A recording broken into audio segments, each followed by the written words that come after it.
Hey, what is up, guys? This is Revamped, Reloaded Q&A number 2. Um, let's just not much to say. Let's just jump into it. Why not? Kicks off with Super Chasney 198. Do you think that the Hall of Fame is overrated and should be more prestigious? For example, it's great that Shawn Michaels and Bruno are in there now, but alongside one-time Intercontinental Champ Ricky Steamboat, zero-time any WWE Championship Coco Beware, one-time WWE Tag Champ Tony Atlas. It just seems like a club that most WWE members go in. See, that's been one of my issues with it. It's like with the NFL Hall of Fame, the NBA, Basketball Hall of Fame, Baseball Hall of Fame. There's not a lot of guys that aren't deserving that get in there. Sometimes and I feel like it should be this way for wrestling as well. In those sports, it almost leans towards sometimes it takes guys who deserve it a little longer than it should to get in, which I would rather have that be the case than, open club, let anybody in there. Coco Beware is the big one. That's the one that bothers me and has bothered a lot of people that I've, heard talk about it. So I agree with you as to the point where they should probably aim to not make it the, WWE everybody club, but, I like the idea. They should just, and the next two are still super jazzy. Who would you like to meet from YouTube, other than me, of course? Sticking to wrestling shooters, I'd like to meet Jeffrey Schlegel, the Schleg Daddy. Pretty much the whole OTRS crew would be fun guys to meet.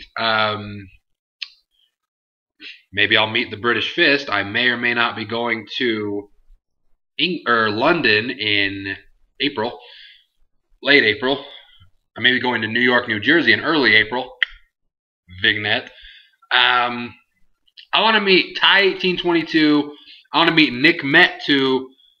And he said besides him, of course, so I can't meet you. I want to meet 420 Goonie. That's my boy. Got to meet Chase Oliver 68. He lives not too far away. That could actually feasibly happen. I want to meet Black Justin because I'm White Justin. Ankle Break AJ2. Those are just some of the guys. Will Ferrell number 1 is probably high in the list, but if I forgot you, I'm sorry. There's a lot of people that'd be cool to kick it with. What's the deal with Jake? What's up with that? I already told you, man. He's too Hollywood. He's the Rock of the Tree of Woe show. He shows up for the pay-per-views, leaves, doesn't come back. I'm just saying, man. You'll have to ask him. Tweet him or something. At JakeB253. Mr. Awesome Sauce. 1, 2, 3, 4, 5, 6. If you could meet any WWE superstar, past or present, who would it be? Besides The Rock. See? Now, this is a smart person. If you don't, most questions will end with The Rock. So if you want it to not be The Rock, specify. He did. I want to meet Undertaker. He's behind The Rock. He's probably my second favorite wrestler of all time. He just has this mystical aura around him. He's just a guy I want to meet.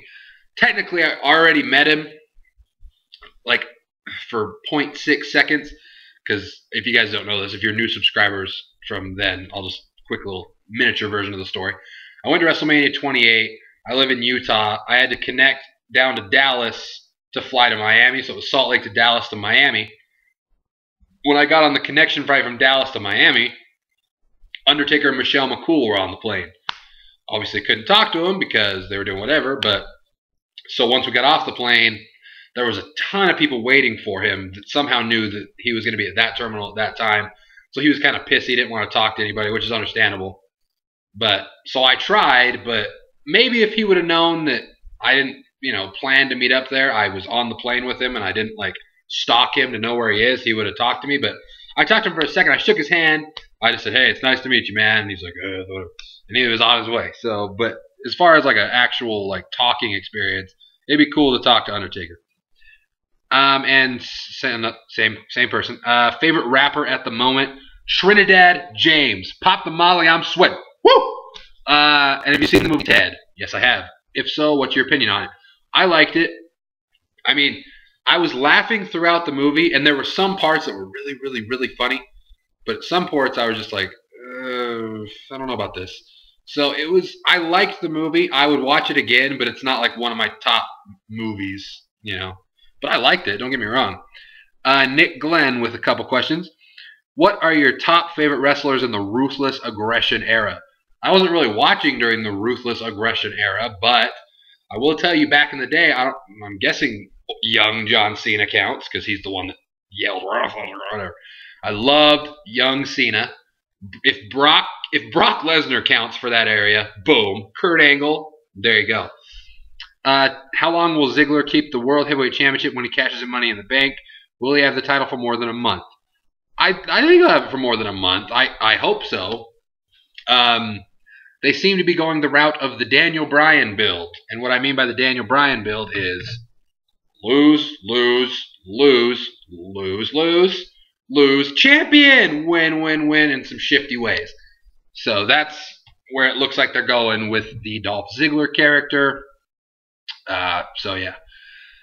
But how long do I see him holding the title? Depends on who he feuds with. If he wins the title, then all of a sudden they're like, you're feuding with Sheamus. I'll say right then he loses it. Let me text this score to my friend right quick.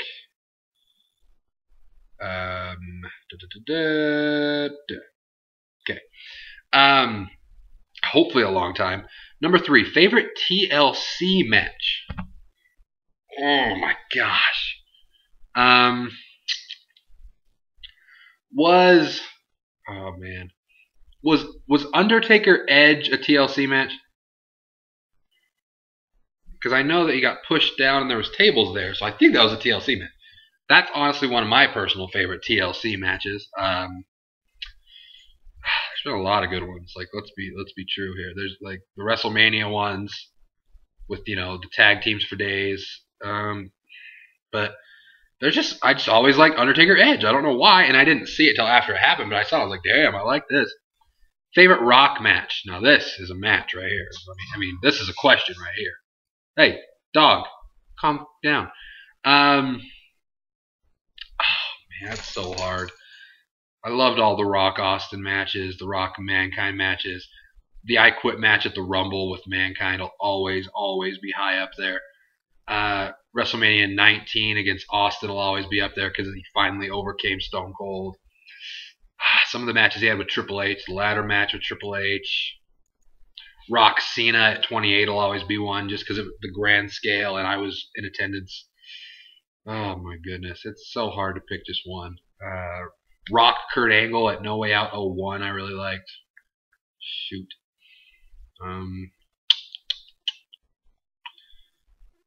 I'll cut out Rock Cena just because I was there. That doesn't count. So I would probably say Rock Austin at 19 or the I Quit match with Mankind just for the pure fact that Rock Austin was like that build, and as a kid that was like the rivalry.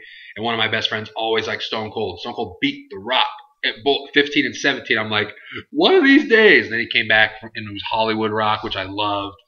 So that's one of my favorite ones. I'd probably put it up there.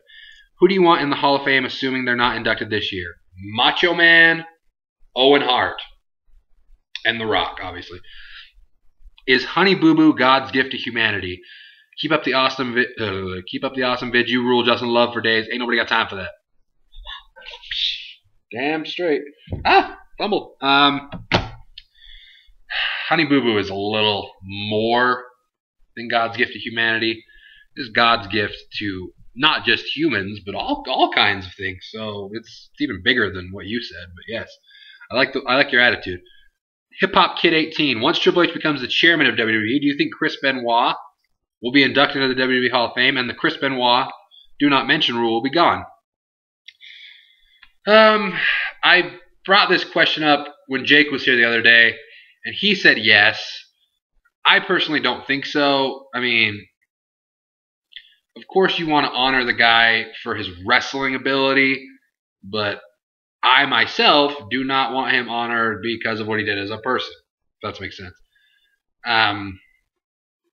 It's a touchy subject, but I don't even think Triple H will go that. Bruno's another thing. He just gave Bruno a lot of money, and that was a controversial thing because he didn't want to do it, but it wasn't like the Chris Benoit situation. So I don't think so. I'd be surprised, and I personally would be against it. Nick Glenn with another one. Do you listen to Hobson, Justin? If so, your thoughts on him, and have you heard his newer stuff that recently came out? Yes, I love Hobson. If you don't believe me, just watch. If you go, oh, I guess if you're my Facebook friend, you can look at my Spotify playlists. But I have Hobson on there 4 days, and I don't know how new you're thinking of. Like the newest thing he technically released, I think, was Illmind of Hobson 5, which I was the top comment on for like 4 hours, no problem. But some of my favorite songs, "Sag My Pants" will always be a classic. "Nocturnal Rainbows" is a hitter. The song "Kill Her," Heather Nicole's a good one. It's kind of slower though. I'm just still waiting for "Knock Madness" to come out. If you don't listen to Hobson, you don't know what the hell I'm talking about. But Nick Glenn knows what I'm talking about. "Knock Madness" is about to be wild. If you were stuck in a room with Sheamus and Big Show and you had to shoot one in the face with a gun, any gun you want it to be, who would it be? That's a tough one because I don't like Sheamus and Big Show whatsoever. But I don't think I'd be able to shoot them because I respect them as people. But for the sake of the question, Sheamus gave me his autograph. Big Show I got to meet and talk to for 10 minutes. Those are my only personal experiences with them. I didn't get a chance to meet Sheamus because there was a huge long line. So my little buddy that's like the insider with WWE, he's the doctor. He rolls up and he goes, "Sign this." And then he brought it back to me and I said, "What up?" And then I talked to Big Show for a while. I don't know if you've seen the picture on Facebook, Twitter, or whatever. I met the Big Show and he was actually a pretty nice guy, even though he was kind of in a rush. So he was kind of just like trying to get out of here. But I don't know. Sheamus. Another question. This is from Mr. Awesome Sauce again. Who do you think is the leader of Aces and Eights, and how would you feel if it was Colt Cabana? I don't watch TNA, but I do know about the Aces and Eights storyline from Jeff Schlegel, Off the Rope Show. If you're not subscribed to Off the Rope Show for some unforsaken reason, go do that and watch their TNA reviews. His TNA reviews. But holy cow, 28 spectators got injured in that wreck at Daytona. That sucks. Eric Bischoff from the TNA reviews I watch. Like I said, I don't watch the show, but I'll watch like other people's reviews of TNA. That's a name that comes up for the sake of comedic purposes, because I obviously do watch Off the Rope Show and Jeff Schlegel, Schleg Daddy. So, for comedic purposes, I hope and I pray that the leader ends up being JEFFJARRETT Jeff Jarrett, the mid-card piece of crap, as he likes to call him. I am hoping for that because that would be hilarious. Thank you. But yeah, that does it for this Q&A. I'm going to do a couple of these videos in a row. I obviously won't put them out like right next to each other, but they'll be pretty quickly rotating through. So yeah, keep sending in the questions. You can do it through the inbox or in the comments below, and I will see you later.